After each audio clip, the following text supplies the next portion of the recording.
আমি ক্লাস 1 পড়ার সময় আমার ছোটবেলা স্কুল ছিল গ্রামের এক খুব বড় আমের বাগানে, এর ঠিক পাশেই। স্কুলে খাবার জলের কল ছিল না, জল খেতে যেতে হতো এক বড় আমের বাগান পেরিয়ে। একদিন টিফিনের সময়ে আমি ও আমার এক স্কুল বন্ধুর সাথে জল খেতে যাচ্ছিলাম।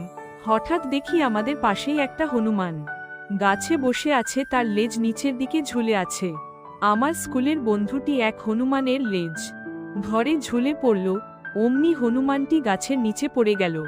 হনুমানটি অনেকক্ষণ চুপ করে বসে রইল, বন্ধুর দিকে তাকিয়ে থাকল। আগের দিনের মতোই পরের দিন আমি ও আমার স্কুল বন্ধু দুজন মিলে আমের বাগান পেরিয়ে জল খেতে যাচ্ছিলাম। হঠাৎ পিছন থেকে ওই আগের দিনের সেই হনুমান এসে বন্ধুকে জোরে জোরে চড় মারতে থাকল। আমি চিৎকার করতে থাকলাম, কিন্তু হনুমানটি আমার স্কুল বন্ধুকে এমন মারল যে স্কুল বন্ধু সেন্সলা হয়ে পড়ল।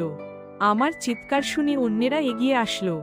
আমার স্কুল বন্ধুকে নিয়ে হাসপাতালে ভর্তি করানো হয়। 3 দিন পরে সে সুস্থ হয়ে বাড়িতে বাবা মায়ের কাছে ফিরে এলো। সেই দিন কথা আমি ও আমার স্কুল বন্ধু আজও ভুলতে পারিনি।